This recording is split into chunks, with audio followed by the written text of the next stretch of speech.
حي على الصلاة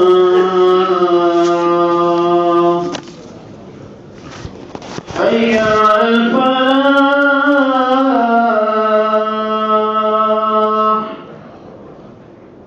حي على الفلاح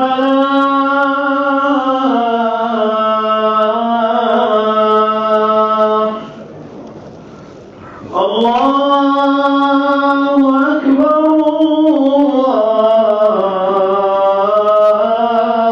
أكبر لا إله إلا الله لا إله إلا الله اللهم رب أعطنا محمدا الوسيلة وابعثه مقاما محمودا اللهم صل على محمد وعلى آل محمد كما صليت على إبراهيم اللهم بارك على محمد وعلى آل محمد.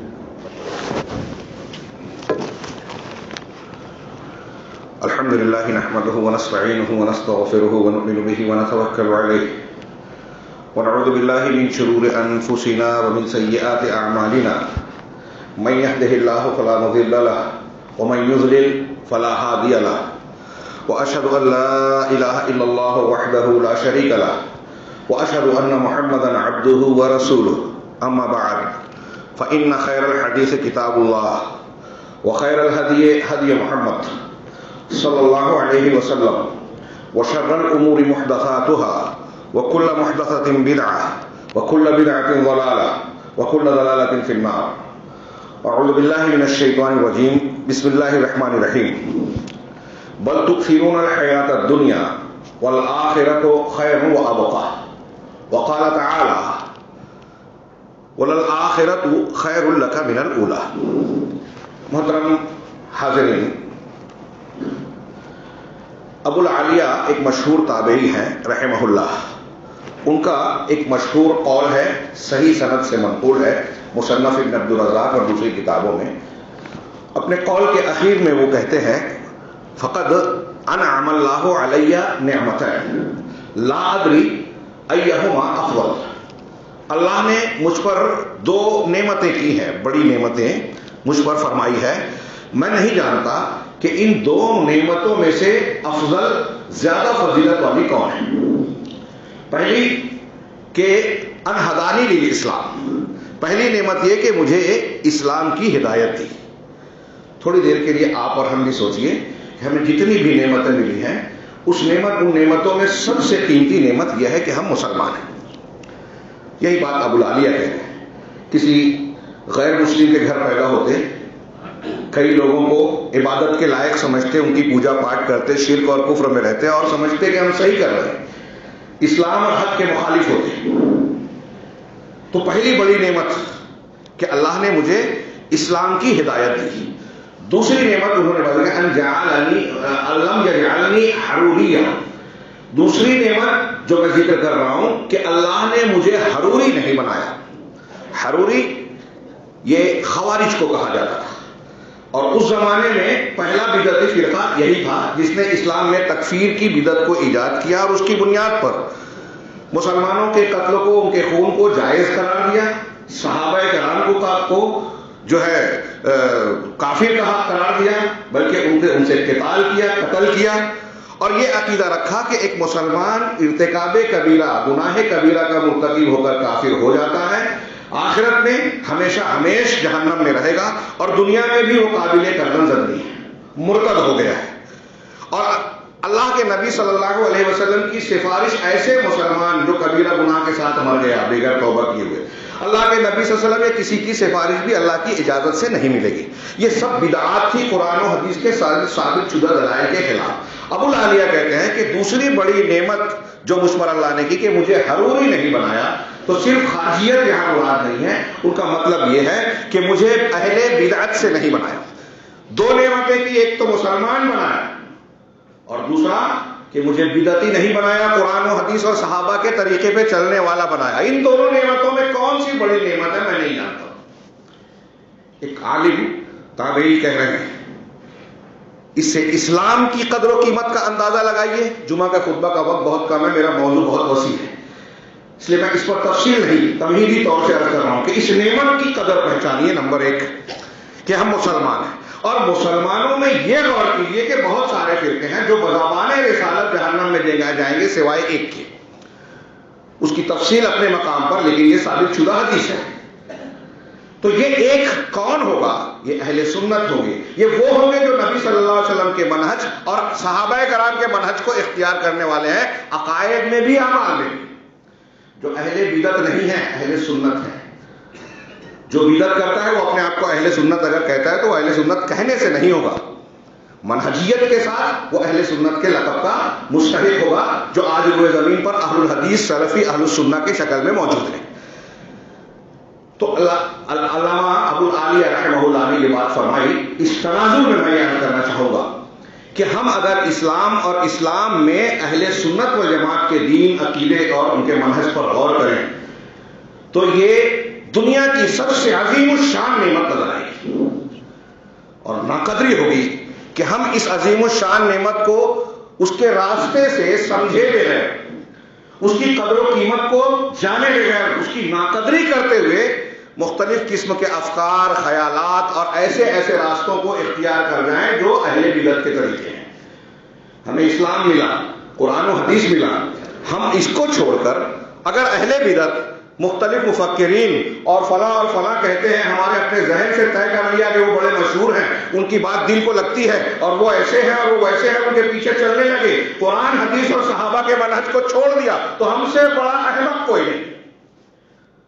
اور آج ہمارے بیچ میں ایسے احمقوں کی کمی نہیں ہے جو کچھ ظاہری چیزوں کو دیکھ کر پیچھے پڑ جاتے ہیں. میں بار بار دہراتا ہوں، ہو سکتا ہے کچھ لوگوں نے سنا ہو کہ اللہ کے نبی صلی اللہ علیہ وسلم نے فرمایا کہ خارجی ایسے لوگ، ایک طبقہ پیدا ہوگا جن کی نماز کے سامنے تم اپنی نماز کو کمتر سمجھو گے، ان کے روزے کے سامنے اپنے روزے کو، ان کی قرآن کی تلاوت کو اپنی تلاوت کے سامنے بہت بڑا سمجھو گے، اپنی تلاوت کو حقیر سمجھو. وہ قرآن پڑھیں گے لیکن ان کے گلے سے نیچے نہیں آئے گا.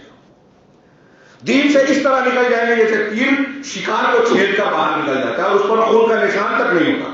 دین میں آ کے دین کے باہر چلے جائیں گے، لیکن نماز کو ان کی دیکھو گے تو ہماری نماز کم لگے گی، تلاوت کو دیکھو گے تو ہماری تلاوت. غور کیجیے تھوڑی دیر کے لیے اللہ کے رسول کیا بتا رہے ہیں صلی اللہ علیہ وسلم کہ نماز، روزہ اور ظاہری چیزوں کو دیکھ کر کسی سے متاثر اور مغلوب ہونے کی ضرورت نہیں ہے. میں اکثر آج کل یہ بات کہہ رہا ہوں، ہمارا نوجوان طبقہ کچھ شہرت دیکھ لیتا ہے، نام دیکھ لیتا ہے تو لائک کرنے لگتا ہے، فالوور بن جاتا ہے. اور خاص طور سے ان لوگوں کا جن کو وہ لانچ کیا جاتا ہے مسلمانوں کو گمراہ کرنے کے لیے، غلط افکار کو پھیلانے کے لیے، ان کو شو کیا جاتا ہے کہ یہ بڑے مشہور ہیں، ان کے ماننے والے بہت ہیں. ہاں، اور پھر ان کی کچھ ظاہری خوبیوں کو دیکھ کر ہم پیچھے پڑ جاتے ہیں، اور اہل حق کی کچھ ظاہری برائیوں کو دیکھ کر ہم ان پر تنقید کرنے لگتے ہیں. یہ ایک عام فیشن چلا ہے. پرانی خارجیت آج جمہوریت کی شکل میں لوگوں کے ذہن کی ایسی ہی تربیت کر رہی ہے. تفصیل کا موقع نہیں ہے. میں اسلام کی خوبیوں اور اہل سنت و جماعت کے دین کامل کی خوبیوں میں سے آج کے خطبے میں اختصار کے ساتھ ایک قاعدہ بیان کرنا چاہتا ہوں جس کی ضرورت ہر مسلمان کو ہے، اور اس قاعدے اور اس کا لحاظ نہ کرنے اور نہ سمجھنے کی بنیاد پر ہم دین کے نام پر بھی کبھی کبھی کچھ کام کرتے ہیں، لیکن اپنے آپ کا، پوری قوم کا، پوری جماعت کا نقصان کرتے ہیں. آج ایسے بہت سارے ملیں گے اسلام پسندی، مسلمانوں کی مدد، ظلم سے چھٹکارے کا دعویٰ نعرہ لگاتے ہیں، لیکن انہوں نے نقصان زیادہ پہنچایا. تسلی کے لیے کچھ فائدے بھی نظر آتے ہیں کیونکہ ان کا منہج صحیح نہیں ہے. منہجیت بنیاد ہے میرے بھائیوں. زندگی کے سفر کی گاڑی کی صحیح سواری پہلے طے کیجئے. آپ کو اگر دلی جانا ہے تو احمد آباد کی گاڑی میں نہیں بیٹھتے. اگر جنت جانا ہے تو جنت کے راستے پر ہی چلنا ہوگا، اور وہ جناب محمد رسول اللہ اور صحابہ کرام کا بتایا وہ طریقہ ہی ہے. دنیا میں اس کے علاوہ جتنے بھی پگڈنڈیہ طریقے ہیں وہ کتنے بھی خوبصورت نظر آئے، نعرے اونچے دعوے کریں، اگر آپ اس پر چلے گئے تو اللہ کے رسول نے بتا دیا کہ ہمارے درمیان سے ہماری بولی بولنے والے یتکلمون بألسنتنا، حضرت بخاری کی حدیث میں ہے، وہ جہنم کے دروازوں کی طرف دعوت دینے والے ہوں گے. یہ اہل بدعت اور خرافاتی جتنے بھی ہیں جہنم کے دروازے کی طرف بلا رہے ہیں، اس لیے کہ یہ تفرق اختیار کرنے والے جن کے بارے میں آپ نے بتایا کہ وہ 72 جہنم میں جائیں گے سوائے ایک کے. اللہ کے نبی صلی اللہ علیہ وسلم نے کوئی کمی نہیں چھوڑی. ہم ماننے کو تیار نہیں ہے, فرصت نہیں ہے, علم کے جاننے کی ہم کو جو ہے خواہش نہیں ہے, جو ایک بنیادی ضرورت ہے ہدایت پر چلنے کے لیے. تو میں عرض کر رہا تھا کہ ایک قاعدہ بیان کرنا ہے جس کا لحاظ نہ کر کے نقصان اٹھاتا ہے آدمی خود بھی, دنیا اور آخرت کا, اور دوسروں کو بھی. حالانکہ اس قاعدے کو اگر ہم بیان کریں, ایکسپلین کریں, تو دنیاوی اعتبار سے بھی سب لوگ مانتے ہیں. اور ہمارا دین, جیسا کہ میں نے کہا, کتنا بڑا کامل ہے. دنیا میں یہ خوبیاں جو اسلام نے کسی میں نہیں ملی, جو ہم جملہ سنتے ہیں نا, فطری ہے, اسلام دین فطرت ہے, اسلام کامل ہے. کوئی دوسرا مذہب دنیا میں اس کے سامنے ٹکرانے کے لائق نہیں ہے. نیچرل تقاضوں کو, نیچر کے تقاضوں کو پورا کرنے والا کوئی روئے زمین پر اسلام کے سوا نہیں ہے. دین منبر رسول سے پوری ذمہ داری کے ساتھ علی وجہ البصیرہ کہہ رہا ہوں, اندھی عقیدت میں نہیں, دلائل کی بنیاد پر. اور یہی اس کا کامل ہونا بھی اس کی ایک خوبی ہے.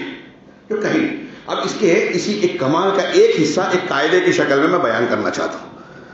اہل علم سے آپ نے سنا ہوگا زبانی کہ ایک قاعدے کو 2-3 پہلوؤں سے بیان کرتے ہیں کہ اگر ہمارے سامنے 2 نقصان ہو کہ ایک کو چوائس کرنا ہی ہے, تو اسلام کا قاعدہ یہ ہے کہ آپ ہلکا نقصان اختیار کر لو, ہلکا نقصان اور بڑے نقصان سے اپنے آپ کو بچاؤ. اسی قاعدے کا ایک دوسرا پہلو یہ ہے کہ اب ضرورات تبیح المباحات, محظورات تبیح المحظورات, کہ ضرورتیں محظور یعنی حرام چیزوں کو مباح بنا دیتی ہے. ہاں, اسی قاعدے کا ایک دوسرا پہلو, دوسرے انداز میں ہم دیکھیں تو یہ دیکھا جائے گا کہ ہم اگر زندگی کی دوڑ میں چل رہے ہیں تو ہمیں یہ دیکھنا چاہیے کہ کون سی چیز نقصان فائدے سے ہٹ کر کون سی چیز زیادہ سے زیادہ فائدہ دینے والی ہے, کون سی چیز زیادہ اہم ہے. تو اہم کو مقدم کیا جائے, غیر اہم کو پیچھے کیا جائے. یہ میں نے کچھ قاعدے بیان کیے. اس کی تشریح کرنے سے پہلے یہ 2-3 دلیلیں ہیں قرآن و حدیث سے دے رہا ہوں کہ یہ قاعدہ لوگوں کے اپنے ذہن کی اپج اور پیدائش نہیں ہے, بلکہ یہ قرآن و حدیث سے ماخوذ قاعدہ ہے. اللہ تبارک و تعالیٰ نے, چونکہ وقت بہت کم ہے, سورہ بقرہ کی 2 آیتیں تھیں, میں پہلی والی آیت چھوڑ کے اللہ تعالیٰ نے پہلی آیت میں کہا کہ جو کچھ پاکیزہ چیزیں ہم نے دی ہیں اس کو تم کھاؤ اور اللہ کا شکر ادا کرو اگر تم اس کی ہی عبادت کرتے ہو. اس کے بعد اللہ نے فرمایا کھانے کی اجازت دیکھیں, انما حرم علیکم المیتۃ والدم ولحم الخنزیر وما اہل بہ لغیر اللہ. اللہ تبارک و تعالیٰ نے تم پر حرام کیا مردار کو. یہاں میں ان آیتوں کی تفسیر اور احکام نہیں بیان کر رہا ہوں, اس لیے یہ موقع بھی نہیں ہے. اب وہ مردار میں جو تفسیر ہے کہ مردار میں مچھلی اور ٹڈی مستثنیٰ ہے, ہاں, اور خون میں جو ہے 2 مستثنیٰ ہیں, تلی اور کلیجی جگر, تو وہ تفصیلات یہاں نہیں بیان کرنا ہے کہ اللہ نے تم پر حرام کیا ہے مردار کو اور خون کو, بہنے والا خون جو ذبح کر کے بہتا ہے. ولحم الخنزیر, اور خنزیر یعنی سور کے گوشت کو, زیادہ گوشت استعمال ہوتا ہے اس لیے گوشت ہے, انہیں پورا کا پورا خنزیر حرام ہے, نجس ہے. اور وما اہل بہ لغیر اللہ, اور وہ جانور جس پر غیر اللہ کا نام پکارا گیا ہو. بسم اللہ اللہ اکبر بول کر بھی اگر نیت میں غیر اللہ ہے تو وہ اس میں شامل. ہمارے کچھ لوگ بولتے ہیں کہ ہم تو بسم اللہ اللہ اکبر کہہ کے ہی مزار پر بھی ذبح کرتے ہیں, نظر و نیاز والا. تو بہرحال جس پر غیر اللہ کا نام پکارا گیا. اس کے بعد اللہ نے فرمایا یہ چیزیں حرام ہیں. فمن اضطر غیر باغ ولا عاد فلا اثم علیہ, جو مجبور ہو جائے, جو مجبور ہو جائے غیر باغ, حد سے تجاوز نہ کرتے ہوئے.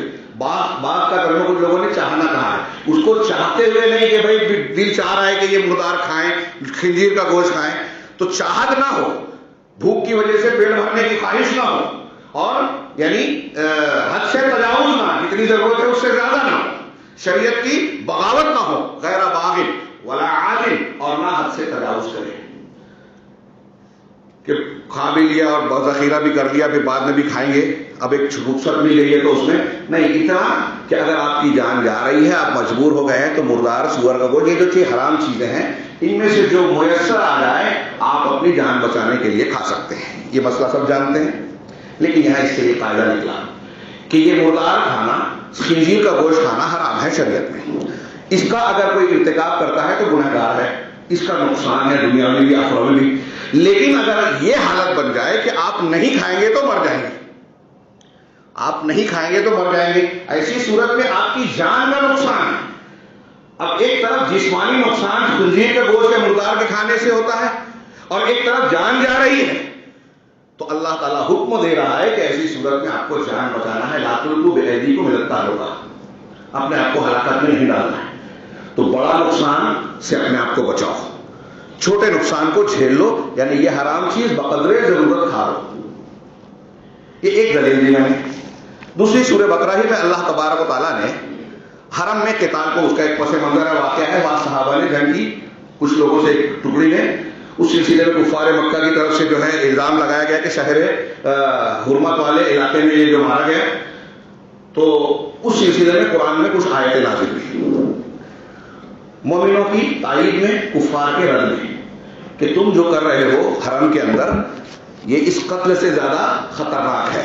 ان آیتوں کے بیچ میں اللہ تعالیٰ نے ارشاد فرمایا کہ وَالْفِتْنَةُ أَشَدُّ مِنَ الْقَتْلِ، فتنے سے مراد حرم میں اللہ کے سوا دوسروں کے ساتھ کو شرک کرنا اور اللہ کے بندوں کو حرم میں آنے سے روکنا، یہ فتنہ تھا۔ تو اللہ تبارک و تعالیٰ نے فرمایا کہ فتنہ، اس طرح کی چیزیں، حرکتیں شرکیہ اور مسلمانوں کو طواف سے یا حرم میں آنے سے روکنا، یہ قتل سے زیادہ سنگین گناہ ہے۔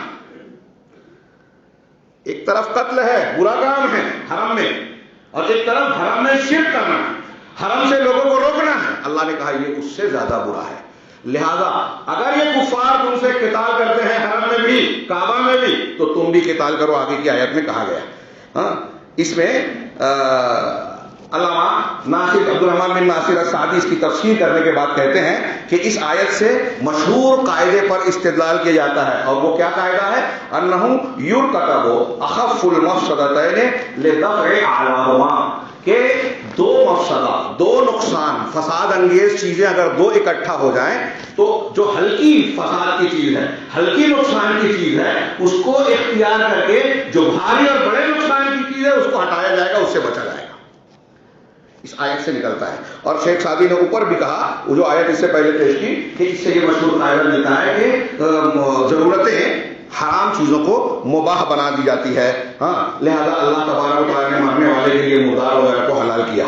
اسی طریقے سے اللہ تبارک و تعالیٰ نے کئی مقامات پر، 2-3 آیتیں اور ہیں، وقت کی قلت کی وجہ سے میں اسے چھوڑ رہا ہوں۔ ہاں، اللہ کے نبی صلی اللہ علیہ وسلم نے حضرت معاذ بن جبل کو جب یمن بھیجا تو ان کو دعوت و تبلیغ کی تعلیم کا، دعوت و تبلیغ کا اسٹیپ اور طریقہ بتایا۔ انکا تأتی قوم، بخاری مسلم کی روایت ہے، میں براہ راست متن پیش کر رہا ہوں، وقت بہت کم ہے، کہ انکا تأتی قوم من اہل کتاب، تم اہل کتاب کے کچھ لوگوں کے پاس جا رہے ہو، ہاں، فَلْيَكُنْ أَوَّلُ مَا تَدْعُو إِلَيْهِمْ مَا تَدْعُوهُمْ إِلَيْهِ شہادت اللہ الہ الا اللہ۔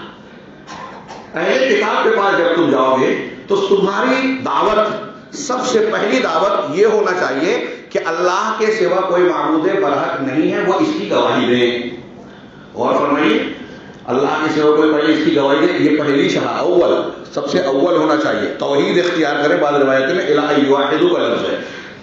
پھر فَإِنْهُمْ أَطَاعُوكَ لِذَلِكَ، اگر وہ تمہاری یہ بات مان لیں، شہادت کا کلمہ قبول کر لیں، اسلام میں داخل ہو جائیں، فَأَعْلِمْهُمْ أَنَّ اللَّهَ افْتَرَضَ عَلَيْهِمْ 5 صلوات فِي كُلِّ يَوْمٍ وَلَيْلَةٍ، تو تم انہیں یہ بتانا کہ اللہ نے دن اور رات میں 24 گھنٹے میں ان پر 5 وقت کی نمازیں فرض کی ہیں۔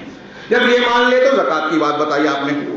یہاں استدلال اور بیان یہ کرنا ہے کہ اللہ کے نبی صلی اللہ علیہ وسلم نے اس حدیث میں دعوت و تبلیغ کے سلسلے میں اسٹیپس بتائی، اولویات کیا ہیں، طریقہ کار کیا ہے، اکٹھا اڈیلنا بھی نہیں ہے اور پہلے کم درجے کی چیزوں کو بتانا بھی نہیں ہے۔ آپ کسی غیر مسلم سے جو شرک اور کفر میں مبتلا ہے جا کر یہ بیان کریں کہ سور کے کھانے کے کیا نقصانات ہیں، شراب کے کیا نقصانات ہیں، فلاں چیز سائنس کی نظر میں یہ ہے، تو یہ اتنا اثر نہیں کرے گی۔ انبیاء کا طریقہ یہ ہے جو نبی صلی اللہ علیہ وسلم نے یہاں بتایا کہ سب سے پہلے کافر اور مشرک کو توحید بتائی جائے، کلمہ شہادت کی دعوت دی جائے۔ اگر اس نے شرک کو چھوڑا نہیں ہے اور توحید کو اختیار نہیں کیا ہے تو شریعت کے دوسرے احکامات کا سبق اسے دیا ہی نہیں جائے گا۔ انبیاء کرام نے جن لوگوں نے بھی دعوت کا کام کیا، اگر ان کی قوم نے اسلام کو قبول نہیں کیا تو اگلا سبق آیا ہی نہیں، دیا ہی نہیں۔ پہلے عقیدہ، تو اس سے قاعدہ معلوم ہوا کہ دعوت و تبلیغ میں اصلاح کے کاموں میں سب سے پہلے وہ چیز دی جائے گی جو سب سے اہم ہے. اب یہاں ایک بحث کا پہلو یہ بھی ہے کہ انبیاء کی اس دعوت کے طریقے کو ہم اختیار کریں تبھی معاشرے میں اصلاح ہوگی. اب ہمارے یہاں کچھ لوگ فضائل پہ کام کرتے ہیں, کچھ لوگ سیاست کا موضوع چھیڑتے ہیں, کچھ لوگ حکومت قائم کرنے کی بات کرتے ہیں. یہ انبیاء کا طریقہ ہرگز نہیں ہے. منبر رسول سے کہہ رہا ہوں, منہج ان کا نہیں ہے. جن لوگوں نے یہ منہج اختیار کیا, وہ اخوانی ہو, جماعت اسلامی ہو, فلاں ہو, ڈھیما ہو, ان کا منہج کتابیں بھری پڑی ہے, ہمارے دروس اور خطبات ہو رہے ہیں کہ ان کا منہج اللہ کے نبی بلکہ تمام انبیاء کرام کے علاوہ ہے.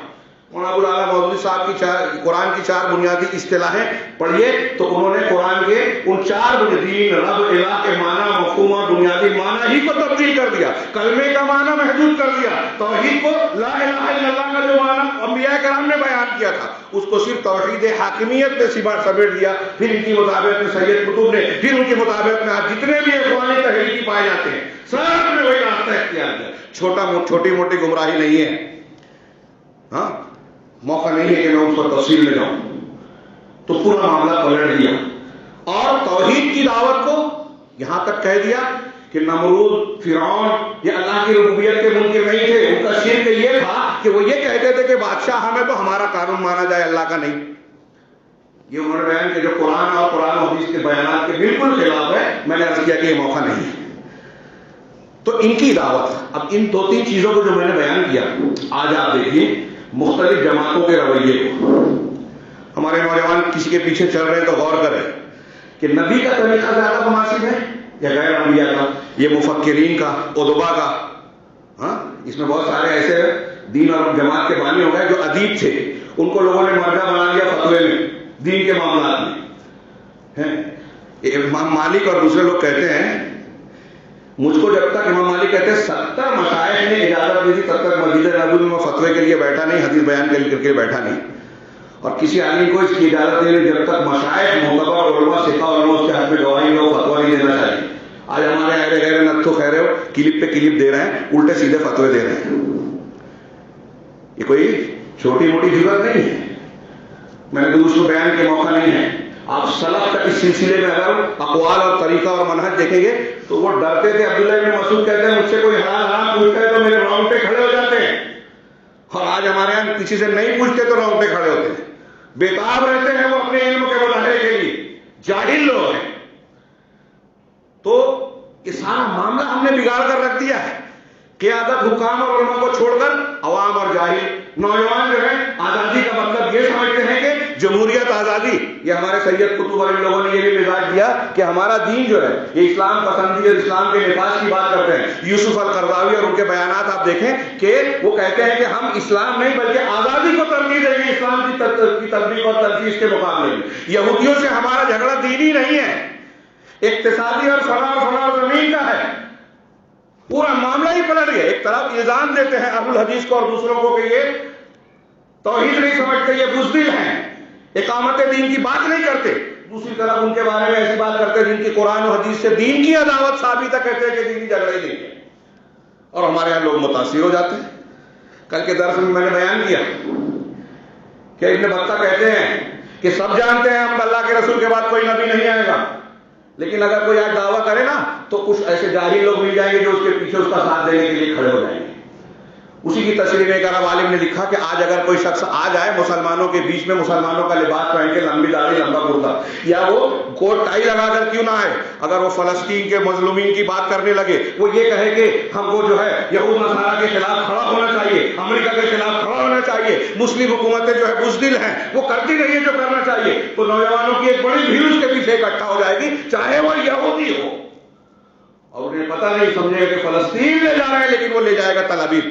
اور آج ہمارے نوجوانوں میں بہت بڑا طبقہ اس کا استعمال ہو رہا ہے. دکھاوے میں بہت مشکل پیش آتی ہے. ابھی میں یہ باتیں جو کہہ رہا ہوں ہو سکتا ہے کچھ لوگوں کے دماغ میں آئے کہ کہاں سے لائے ہیں. یہ سب چیزیں آن ریکارڈ آ چکی ہیں. تحقیق کیجیے.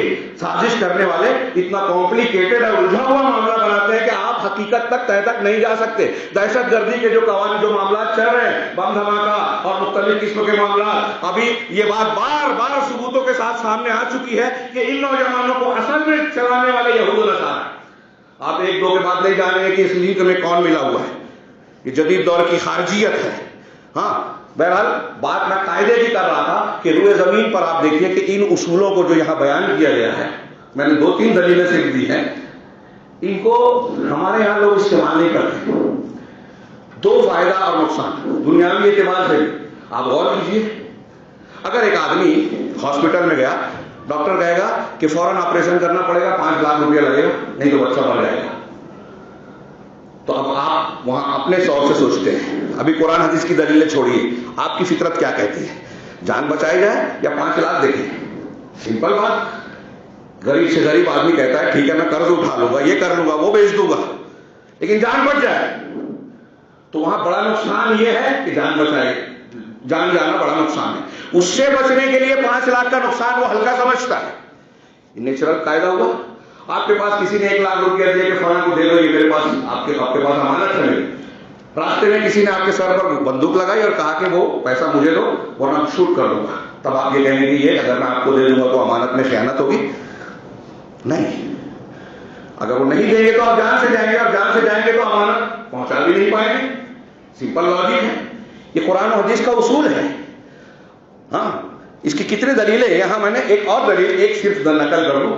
اللہ کے رسول صلی اللہ تبارک و تعالیٰ نے سورہ نساء میں میاں بیوی کے جھگڑے کے سلسلے میں کہا کہ ایک آدمی اس گھر کا ایک آدمی اس گھر کا جمع کرے. پھر اس سلسلے میں دوسرے احکامات بیان کرتے ہوئے کہا کہ یہ اگر یہ صلح چاہیں گے تو اللہ دونوں کے دلوں میں وفاق پیدا کر دے گا. اور اللہ نے کہا والصلح خیر. صلح جھگڑے کے مقابلے میں، اختلاف اور علیحدگی کے مقابلے میں، میاں بیوی الگ ہو جائیں، طلاق اور خلا کر لیں، اس کے مقابلے میں صلح خیر ہے. یہ اللہ کے رسول اللہ تبارک و تعالیٰ نے ارشاد فرمایا. اس کی تشریح کرتے ہوئے اہل علم نے یہ بیان کیا کہ آپ اس آیت پر غور کیجئے کہ اللہ کہہ رہا ہے صلح خیر ہے. آگے اور بھی باتیں ہیں، وہ موقع نہیں ہے کہ اگر 2 لوگوں میں جھگڑا ہو رہا ہے گھریلو تو اب صلح کو ترجیح دی جائے. اب اللہ ترغیب دے رہا ہے جب آپ کو صلح کرنا ہے تو ہو سکتا ہے صلح کرنے کے سلسلے میں، مصالحت کے سلسلے میں اپنے بعض حق سے آپ کو دستبردار ہونا پڑے. اگر آپ ڈٹے رہے اٹل رہے کہ نہیں میری بات ماننا پڑے گی، میرا حق مجھے دینا پڑے گا، اور صلح اس کی وجہ سے رک رہی ہے، تو یہ اچھی بات نہیں ہے. اس میں یہ پتہ چلتا ہے کہ آدمی صلح کرنے کے لیے اپنے کچھ حق سے تنازل اختیار کرے. میاں بیوی یا دونوں فریق میں سے جو بھی شخص ہے اپنے کچھ حق کو اگر چھوڑ کر صلح کرتا ہے صلح کو ترجیح دینے کے لیے، تو یہ خیر ہے، اچھا ہے. ہاں شرط یہ ہے کہ اس میں کسی حلال کو حرام اور حرام کو حلال نہیں ہونا چاہیے. آپ اپنے حق کو رضامندی سے چھوڑ رہے کہ ٹھیک ہے 2 بھائیوں میں جھگڑا ہو رہا ہے، حصے بکرے کا، میں اپنا حصہ کم کر لیتا ہوں، حصہ بکرا کر دیتا ہوں. وہ نیکی کا کام کر رہا ہے، کیونکہ اگر میں اڑا رہا تو حصہ نہیں ہوگا. حق تو چھوڑیے، معاملہ اٹکا رہے گا. آج کتنے ایسے گھروں میں ہیں. اور دوسری بات یہ کہ بعد دل میں نزاع بغض اور عداوت، میں تیار ہو گیا، اس سے صلح رہے گی، محبت قائم رہے گی. اللہ کہہ رہا ہے کہ محبت قائم رکھنا، الفت قائم رکھنا، ایک دوسرے سے بہت اہمیت کی حامل، یہ خیر ہے. حضرت عبداللہ ابن مسعود ایک دلیل اور ایک صحابی کی دے کے میں بات کو اختتامی مرحلے میں لے جاؤں. حضرت عبداللہ ابن مسعود رضی اللہ تعالیٰ عنہ مینا میں حضرت عثمان غنی کے دور میں ان سے بحث کرتے کہ یہاں مینا میں 2 رکعت ہی پڑھنا چاہیے سنت کے لیے. حضرت عثمان نے کہا میں اپنے آپ کو مقیم سمجھتا ہوں، مکہ میں رہتا تھا، ہجرت کر کے گیا ہوں. کہا مقیم مہاجر کچھ بھی ہو، سنت یہ ہے. بحث میں حضرت عثمان غنی مطمئن نہیں ہوئے اور اس کے بعد نماز پڑھائی، ظہر یا عصر کی 4 رکعت پڑھائی. حضرت ابن مسعود نے ان کے پیچھے نماز پڑھی. یہ واقعہ آپ سنے ہوں گے. لوگوں نے نماز کے بعد ان سے سوال کیا، آپ تو یہ کہہ رہے تھے کہ سنت یہ ہے، سنت 2 رکعت ہے، اور آپ نے ان کے پیچھے 4 پڑھ لی. حضرت عبداللہ ابن مسعود کا جملہ جو ہے، آج میں کہتا ہوں دوسروں کو چھوڑیے، قرآن حدیث کا ماننے کا دعویٰ کرنے والوں کے گھر گھر میں کپڑے پر لکھ دینا چاہیے، کیونکہ یہ سبق لوگوں کو یاد نہیں ہے، مانتے نہیں ہیں، سمجھتے نہیں ہیں. دواخانے میں تو یہ جانتے ہیں کہ 5 لاکھ خرچ کر کے جان بچائی جائے. دین کے معاملے میں یہ کوئی جانتا ہی نہیں ہے اور ماننے کو تیار ہی نہیں ہے. سنت کو ایسا پکڑیں گے، ایسا جھگڑا کریں گے کہ اختلاف پیدا ہو جائے، 2 ٹکڑے ہو جائیں جماعت میں، مسجد میں. حضرت ابن مسعود نے کہا کہ برابر ہے کہ میں اب بھی وہ سنت یہی مانتا ہوں کہ میں نے 2 رکعت پڑھی جائے، لیکن الاختلاف او الخلاف و شرع، اختلاف شرع ہے، برائی ہے. وہ رسول کی سنت ہے، یہ امام کی اقتداء ہے. امام کی اقتداء فرض ہے، اس کے نہ کرنے کی وجہ سے اختلاف پیدا ہوتا ہے. یہ زیادہ بری بات ہے. آج ہمارے یہاں یہ لوگ ماننے کے لیے تیار ہی نہیں. ایک سنت پر اور متنازع مسئلے پر دو گروہ ایک مسجد میں بحث کرتے ہیں, کوئی ماننے کے لیے تیار ہی نہیں ہوتا. جھگڑا اتنا بڑھتا ہے کہ معاملہ بڑھتے بڑھتے کہیں سے کہیں چلا جاتا ہے. دل میں بغض اور عداوت پیدا ہو جاتی ہے. دین کے لیے جھگڑا نہیں ہے, انانیت کے لیے ہو گیا. جماعتوں میں دو ٹکڑے, مسجدوں میں اختلاف, گھر گھر میں اختلاف. الخلاف و شر, یہ حضرت ابن مسعود نے کہا. سوچیے کہ جب اس طرح کی صورتحال تو فائدہ مصلحت کس میں ہے.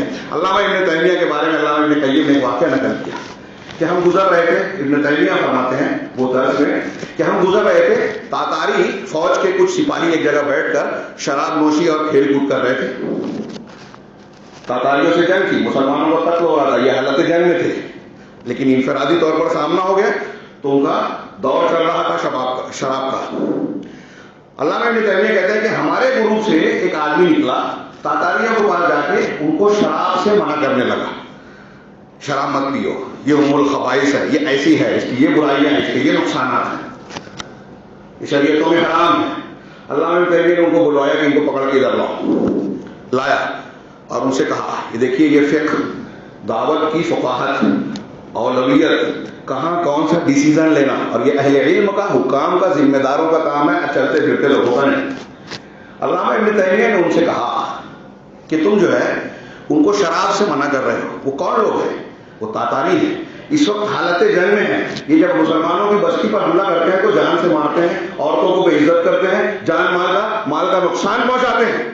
اللہ تبارک و تعالیٰ نے قرآن میں کہا انما کیا ہے انما الخمر والمیسر, وہ آیت سورہ مائدہ کی سنائی اور کہا کہ اللہ نے شراب کو اس لیے حرام کیا ہے کہ اس سے دل میں بغض اور عناد پیدا ہوتا ہے, اللہ کے ذکر اور نماز سے یہ غافل کرتی ہے. لیکن یہ جو لوگ شراب پی رہے ہیں جب یہ نشے میں رہیں گے تو یہ کس چیز سے رکیں گے؟ مسلمانوں کو مارنے سے رکیں گے, مسلمان عورتوں کی عزت پر ہاتھ ڈالنے سے رکیں گے. یہ ہمارے مسلمان بھائی بہن محفوظ رہیں گے, ان کی جانوں پر, ان کے مالوں پر حملہ نہیں کریں گے. لہذا ان کا شراب پینا ہمارے لیے خیر ہے. پینے دو ان کو. جنگ کی حالت میں تھے, کافر تھے. یہ فقاہت. آج وقت نہیں ہے, میں حاصل کلام بیان کرنا چاہتا ہوں کہ اس قاعدے کو سامنے رکھیے. مقدم کو دعوت و تبلیغ میں ہمارے ہاں کچھ نوجوان دعوت, علم, درس, خطاب, ان چیزوں کو غیر اہم سمجھتے ہیں. ارے تقریریں تو ہوتی رہتی ہے, ارے یہ تو بہت سے لوگ کرتے ہیں. جہاد والا وہاں خالی ہے, وہ دین نہیں ہے کیا؟ اب اس کی کیا شرطیں ہیں, کیا تفصیلات ہیں, جب بیان کریں ارے مولوی لوگ تو بزدل ہیں. نتیجے میں یہ حرکتیں جو لوگ کر رہے ہیں آج, جتنے لوگ بھی ہیں, جتنے نوجوان ہیں, کسی پارٹی سے, کسی اس سے جس سے, یہ سنا ہے کہ آج کل کچھ لوگ بیعت بھی لیتے ہیں. ہاں, اٹھائیے علماء اہل سنت کی مدلل باتیں, اسلام کی, اور جو مسلمانوں کا حاکم مقرر ہوگا خلیفۃ المسلمین امیر المومنین, اس کی بیعت کے علاوہ جس کے پاس قوت نافذہ ہے, بس یہی بیعت دین میں ثابت ہے. اس کے علاوہ جو کوئی بیعت لیتا ہے, وہ صوفیوں کی بیعت ہو, کسی جماعت اور گروپ کی بیعت ہو, یہ سب کے سب بدعت ہے, سب بدعت ہے, غیر شرعی ہے, دین سے ثابت نہیں ہے اس کا. اور یہ میں نہیں کہہ رہا ہوں, علماء سلف خلف کے بڑے بڑے لوگ کہہ رہے ہیں, دلائل سے کہہ رہے ہیں, اس کا کوئی ثبوت نہیں ہے, اور یہ چیز مسلمانوں کے لیے خطرناک ہے. تو میں عرض کر رہا تھا کہ ان قواعد کو سامنے رکھیے تو غور کیجئے کہ یہ جو ہمارے یہاں بولتے ہیں مارنا, اب ایک طرف جہاد کی بات ہو رہی ہے, ہمارے پاس وہ شرائط ہے, حاکم ہے, قوت ہے, وہ چیزیں جو جہاد کے لیے ضروری ہوا ہے نہیں ہے. ایک بات, اس کی ضرورت کب پیش آتی ہے؟ جب دعوت و تبلیغ کا دروازہ بند ہو. مسلمان لشکر جب حملہ کرتا تھا تو حملے سے پہلے 3 شرطیں پیش کرتے تھے نا, یا تو اسلام لے آؤ, ہم تو بھائی ہو جائیں گے, یا پھر تم جو ہے جزیہ دینے لگو تو ہمارے درمیان صلح ہو جائے گی, یا پھر تیسری بات یہ کہ تم ہم اور تم ہمارا کیا ہے مقابلے کے لیے تیار ہو, ہمارے تمہارے بیچ تلوار فیصلہ کریں. یہ 3 شرطیں ہوتی تھی, حدیث سے ثابت ہے.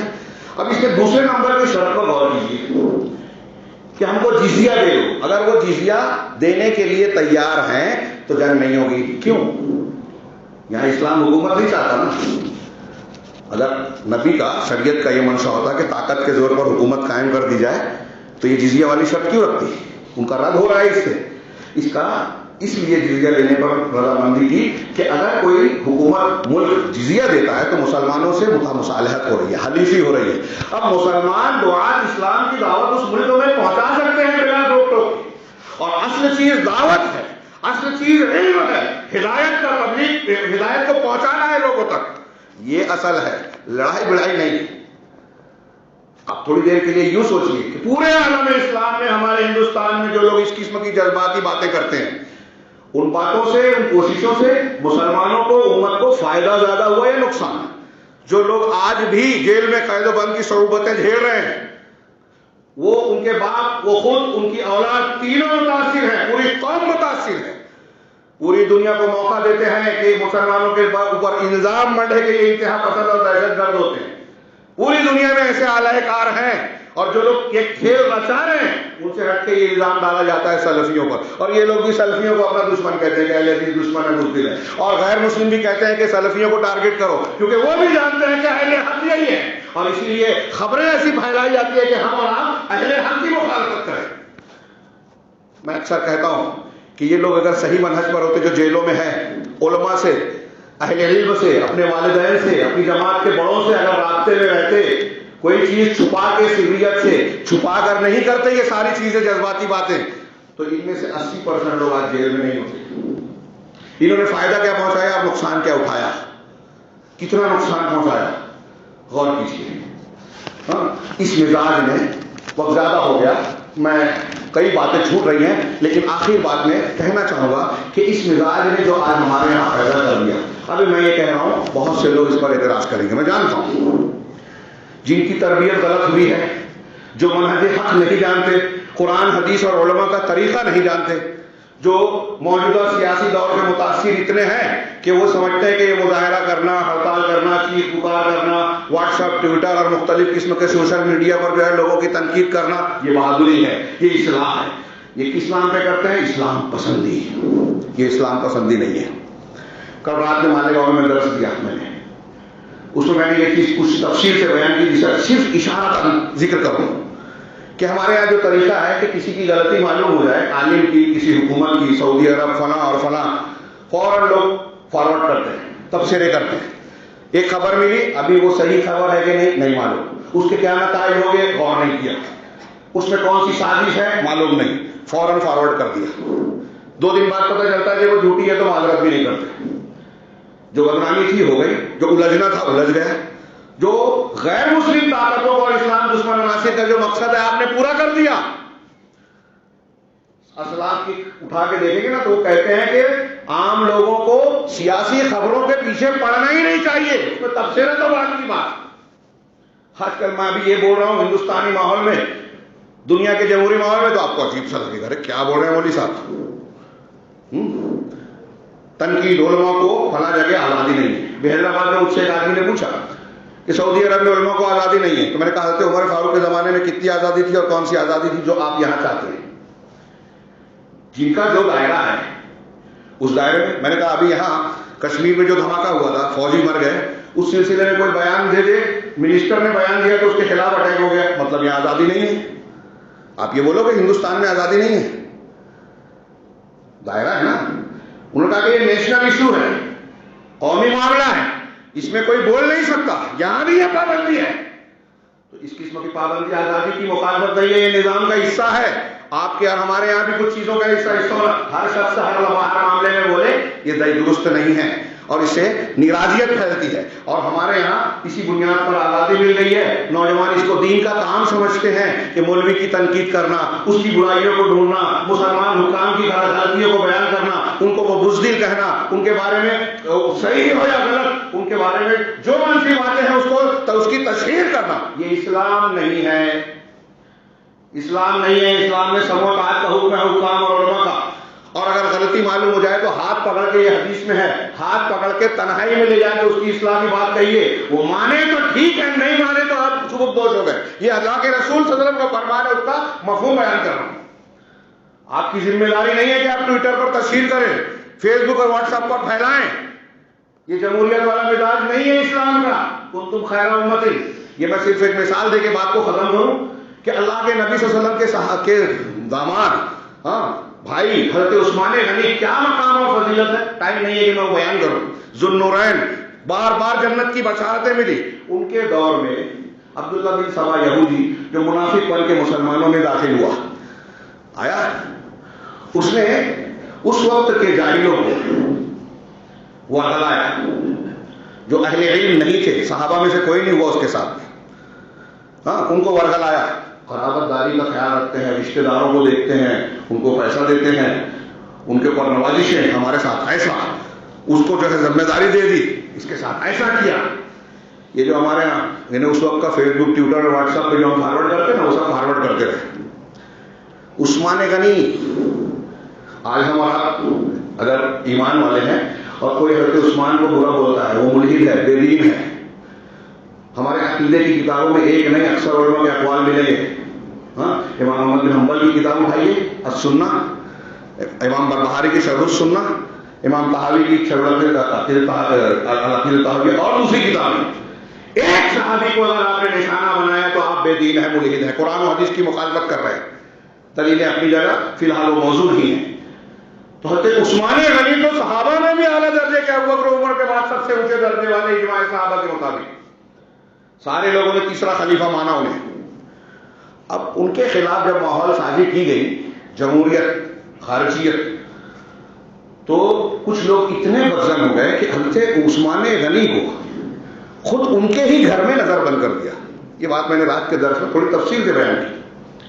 ان کے ہی گھر میں نظر بند کر دیا، جس کنویں کو انہوں نے وقف کیا تھا اس کا پانی بند کر دیا. انتہائی مظلوم کی مظلومیت کی حالت میں ان کو اور ان کی اہلیہ کو شہید کر دیا. کس نے؟ اسلام پسند لوگوں نے. انہیں سمجھ لیجیے کہ وہ خارجی بیج پڑ رہا تھا خارجیت کا. اسلام پسند، وہ لوگ برے تھے نہیں. حضرت علی کو جس نے قتل کیا تھا نا، عبدالرحمن بن ملجم نے، اس نے کہا کہ مجھے ان کے قتل کے جرم میں جو تم لوگ مارو گے کہ ساسن، تو ایسے گردن مار کے ایک دفعے میں مت مار دینا، میرے جسم کے پور پور اور ایک ایک عضو کو جوڑ کو کاٹنا، تاکہ مجھے زیادہ تکلیف سے مرنا ہے اور مجھے زیادہ اجر و ثواب بھی ہے. سنا آپ نے؟ حضرت علی رضی اللہ تعالیٰ عنہ کا قاتل یہ سمجھ رہا ہے کہ میں نے ان کو قتل کر کے نیک کام کیا. قرآن کا بڑا اچھا پڑھنے والا تھا وہ عبدالرحمن بن ملجم. حضرت عثمان غنی کو جن لوگوں نے گھیرا تھا، قتل سے پہلے جس شخص نے داڑھی پکڑی تھی وہ صدیق کا چھوٹا بیٹا تھا. اندازہ لگائیے کہ مسلمانوں کے بیچ میں ایسے لوگ پیدا ہو گئے جو خلیفۃ المسلمین کے قتل کے درپے ہو گئے. ان کو گھیر کے ملا کے قتل کر دیا، شہید کر دیا. کون لوگ تھے؟ کیسے یہ ہوا؟ آپ حیرت کر رہے ہیں.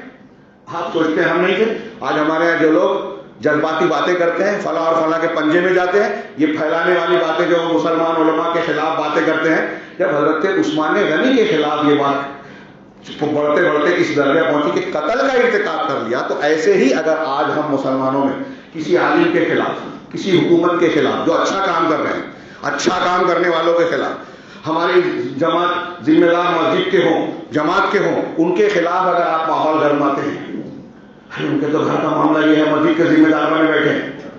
میں نے یہ بھی بیان کیا کہ اگر ایک شخص خود ذمہ داری پوری کر رہا ہے اور اس کے گھر میں رشتہ دار میں کوئی برا ہے تو اس کا الزام اس پہ نہیں دے سکتے آپ. تبت یدا ابی لہب جس کے بارے میں نازل ہوئی، اللہ کے رسول کا سگا چچا، تو کیا کوئی الزام دے گا کہ اللہ کے رسول پوری دنیا کو ہدایت دے رہے ہیں، اپنے چچا کو نہیں لے؟ اللہ تعالیٰ نے بتایا یہ بات کہ نبی اپنے کام میں پورے تندہی سے اور پوری محنت اور ایمانداری سے، دیانتداری سے کر رہے ہیں. اگر یہ چچا جو ہے آپ کا دشمن بن گیا تو یہ بھی تباہی کا اور اللہ کے عذاب کا مستحق ہو گیا. نبی کی مخالفت چچا نے بھی کی تو وہ تباہی کا شکار ہوا، ہم بھی کریں گے تو تباہی کا شکار ہو گئے. اور نبی کے چچا نے اگر ضرورت اختیار کی تو اس کا الزام نبی پر نہیں آئے گا. نوح علیہ السلام کا بیٹا اور پھر رشتہ داریاں آپ دیکھتے جائیے. تو ہمارے یہاں مزاج ہے وہ ایسا، وہ فلاں ویسا. کیا نقصان پہنچاتے ہیں آپ؟ یہ چھوٹی بات ہے. عام مسلمان کی غیبت کرنا مردہ بھائی کا گوشت کھانا ہے. عالم کا، عرب علماء کہتے ہیں، سلف کہتے ہیں، عرب علماء نہیں سلف کہتے ہیں کہ زہریلا گوشت ہوتا ہے عالم کا. ایک عالم اگر وہ قرآن حدیث کی باتیں لوگوں کو بتا رہا ہے، درس خطبہ دے رہا ہے، اس کی طرف لوگ مسئلہ پوچھ رہے ہیں اور آپ اس کو بدنام کر رہے ہیں، اس کی شخصیت کو مجروح کر رہے ہیں، سر عام اس کو بے عزت کر رہے ہیں، اس کے گھر، اس کے بعد ارے وہ تو ممبر پہ کھڑ کے تقریر کرتا ہے، خطبہ دیتا ہے، اس کے اپنے گھر کا معاملہ دیکھو، اس سے کہو. آپ جب یہ عوام کو یہ بار بار بول رہے ہیں تو وہ لوگ جو اس کی تقریریں سنتے ہیں، وہ لوگ جو اس سے مسئلہ پوچھتے ہیں، وہ لوگ جو اس سے استفادہ کرتے ہیں، اس سے دور ہو جائیں گے۔ تو آپ نے کیا کیا؟ دین کا نقصان پہنچایا۔ عالم کی مخالفت دین کی مخالفت۔ اس اعتبار سے عالم کا کم ہو جانا قیامت کی نشانی ہے، علم کا اٹھنا علماء کے اٹھنے سے ہوتا ہے، اور علم جب اٹھتا جائے گا جہالت آئے گی تو مختلف فتنے آئیں گے۔ ہر وہ سماج، بعض علماء سلف نے لکھا، علامہ ابن عبد البر نے امام شافعی، امام اوزاعی کا قول غالباً نقل کیا کہ اس بستی میں رہنا حلال نہیں ہے جس میں عالم دین نہ ہو۔ اگر آپ بستی میں ہیں، علامہ البانی کا قول ایک لمبا پیش کیا تھا، بس 2 جملہ، کہ انہوں نے الجزائر میں کسی نے سوال کیا یہی حکومت قائم کریں گے اور یہ کریں گے، بڑا اچھا لمبا چوڑا مکالمہ ہے۔ علامہ البانی نے اس سے پوچھا تمہارے اندر علماء کتنے ہیں؟ کچھ اتنے لاکھوں ہیں، تو 1 لاکھ علماء ہے؟ کہا نہیں۔ کہا کچھ 100 ہے؟ کہا نہیں۔ کہا پھر دین کو اگر قائم کرو گے تو مسائل کو کیسے نپٹو گے؟ کہا آپ جیسے لوگوں سے ہم فائدہ اٹھائیں۔ کہا اس کا مطلب ہے کہ آپ کی جماعت جو دین کو حکومت میں قائم کرنا چاہتی ہے، اس کے اندر یہ صلاحیت نہیں ہے کہ دین کو سمجھے اور نفع نفاذ کرے، اور دوسروں سے مدد لوگے اور تم اسلام کی ذمہ داری لے لیو۔ سوچئے ذرا سا، بڑے اچھے مکالمے، بڑے اچھے اٹیک کیے، اور وہ لوگ جگہ جگہ لاجواب ہوئے۔ میں جو بتانا چاہتا تھا، علامہ البانی نے اسے ایک سوال کیا کہ بتائیے کہ ایک شخص جو ہے، آپ کے اندر ڈاکٹرز بہت ہیں؟ کہا ہاں۔ کہا ڈاکٹر جسم کا علاج کرتا ہے، آپ کی جسمانی بیماری ہے، اور علماء دین جو اہل سنت ہیں، اہل حق ہیں، وہ روحانی علاج کرتے ہیں، بدعت، خرافات، شرکیات، کفریات سے انسان کو بچاتے ہیں، نشاندہی کرتے ہیں۔ سماج میں اگر اس بات کی ضرورت ہے کہ ہمارے جسم کا علاج کرنے والے ڈاکٹر ہوں، تو اس سے کہیں زیادہ اس بات کی ضرورت ہے کہ ہماری روح کا علاج کرنے والے علماء ہوں۔ اس لیے علماء کو لازم پکڑیں۔ ان قواعد کو جو میں نے بیان کیا، ان کی تطبیق اور ان کی مخالفت، یہ بیان کرنا رہ گیا۔ میں نے صرف اشارات کیے ہیں کہ 2 نقصان سے چھوٹا نقصان اٹھانا، 2 فائدے اگر ہیں تو بڑا فائدہ حاصل کرنا، چھوٹے سے بچنا، چھوٹے فائدے کو چھوڑ کر بڑا فائدہ اختیار کرنا۔ ہاں، 2 مفسدہ ہے تو بڑے مفسدے سے اپنے آپ کو، امت کو بچانا، یہ اسلام کا، شریعت کا قاعدہ ہے۔ اور میں نے 2-3 آیتیں، 2-3 دلیلیں پیش کی، کئی دلیلیں پیش کی۔ اس روشنی میں دیکھیے کہ آپ اگر کوئی قدم اٹھاتے ہو، خاص طور سے نوجوانوں سے کہہ رہا ہوں، آپ اگر کوئی قدم اٹھا رہے ہیں تو یہ دیکھیے کہ اس میں فائدہ زیادہ ہے یا نقصان زیادہ ہے، امت کا بھلا کس میں ہے۔ اور ہمارے طور سے دیکھو ہمارے فائدہ، اور دنیا کے فائدے نقصان سے ساتھ ساتھ زیادہ یہ دیکھو کہ آخرت کا کیا فائدہ ہے۔ میں نے جو شروع کیا تھا اس تک آ ہی نہیں سکا اس آیت پر۔ اللہ نے فرمایا بل تؤثرون الحیات الدنیا، تم دنیا کی زندگی کو ترجیح دیتے ہو، والآخرۃ خیر وابقیٰ، جبکہ آخرت زیادہ بہتر اور پائیدار ہے، ہمیشہ رہنے والی ہے۔ اور دوسری آیت میں پڑھی تھی، اللہ تعالیٰ نے اللہ کے نبی صلی اللہ علیہ وسلم کو خطاب کر کے کہا وَلَلْآخِرَةُ خَيْرٌ لَكَ مِنَ الْأُولَىٰ، آخرت آپ کے لیے دنیا کی زندگی سے بہتر ہے۔ تو ہمیں یہ دیکھنا چاہیے کہ آخرت کا فائدہ کس میں ہے، جہنم سے بچاؤ کس میں ہے۔ جہنم، آخرت کی جہنم سے پہلے دنیا کی جہنم بھی ہے، آخرت کی جنت سے پہلے دنیا کی جنت ہے۔ آخرت کی جنت میں داخل ہونے کے لیے دنیا کی جنت میں داخل ہونا ہوگا، اور اس جنت کا واحد راستہ قرآن، سنت، صحابہ کا طریقہ۔ اللہ تعالیٰ ہمیں صحیح ہدایت دے، اسے اختیار کرنے کی توفیق عطا فرمائے، اور اس کی برکت سے دنیا اور آخرت کے ہر فتنے سے محفوظ رکھے، ہر عذاب سے محفوظ رکھے۔ اقول قولی ھذا واستغفر اللہ لکم وللمسلمین، وصلی اللہ علی نبینا محمد۔ بارک اللہ لنا ولکم فی القرآن المجید، ونفعنا وإياكم بالآيات والذکر الحکیم، انہ تعالی جواد کریم علیکم برکاتہ۔